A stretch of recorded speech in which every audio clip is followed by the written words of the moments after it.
Welcome back at 7:11 on your Sunday morning. The late Robert Ludlum wrote 21 novels, each one a New York Times bestseller, including The Scarlatti Inheritance, The Chancellor Manuscript, all those Bourne books that became movies. Ludlum also created the character Paul Jansen in his bestseller, The Jansen Directive. And now Connecticut author Paul Garrison has started a fresh new series with that Jansen character in Robert Ludlum's The Jansen Command. And Paul Garrison joins us to talk about this book. Thank you for joining us this morning. Appreciate it.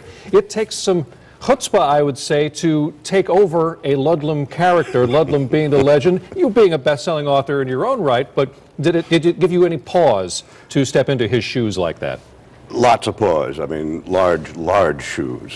Fortunately, I knew Bob when I was first starting to write, and there was a kind of generosity of spirit there, so I had a feeling I would be welcomed even from afar. Okay, I'm impressed already that you call him Bob. Tell me, what is it that made his writing and his characters so gripping to everyone and so interesting that you wanted to take up one of those characters and write a book about him? I think that every great Ludlum character was absolutely paranoid about something, and by the end of the book, turned out he or she was right. Okay, and how about Paul Jansen? What's he paranoid about? Paul Jansen is paranoid about what giant companies will do to small countries.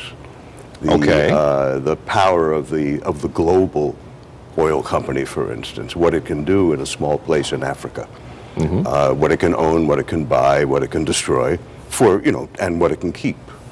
This sounds ripped from the headlines, basically. This is very timely. Start the morning with the paper, and then kind of copy down the headline and then get to work.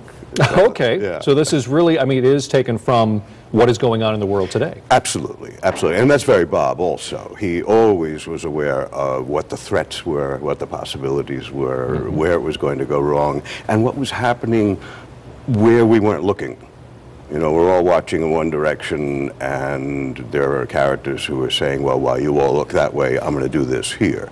And I think Bob loved that idea. I mean, I think morally he disliked it, but dramatically, shall we say, he loved it. Okay. You've written several books before this. Most of them seem to have been based on water. Yes. Is this a little bit of a change of pace for you now? Yeah, I was getting kind of cold and wet, and it was time to, to come in for a while. In actual fact, there are some key sea scenes in here, but I just kind of slipped them in. It's a more of a land-based book. It's your signature. When in doubt, for me, you go to your crouch position. My crouch position is get them wet, and I'll be comfortable writing it. Write what you know, in other words. Yeah. Yes. And an interesting female character in this book, too. Tell me about her. Well, Jessica Kincaid is a sniper, and she is a protege of Jansen. Jansen has discovered her in the first of the novels, the Jansen Directive Bob had written. And she actually did her spy bio paper when she was working for Consular Ops on Jansen, so she knows a lot about him. And it drives her crazy how good he is at certain things. He's almost invisible. And, she would like to be that invisible. She's a great mimic and all, but Jansen laughs at one point and, said, it's hard to be invisible when you look so interesting. All right. Well, it sounds like a very interesting book, and I thank you for stopping by to tell us about it. Paul Garrison's book, Robert Ludlum's The Jansen Command. And it's by Paul Garrison. By Paul Garrison, yes. Log on to our website, WTNH.com, and you can click on the Good Morning Connecticut page to learn more about the book, too.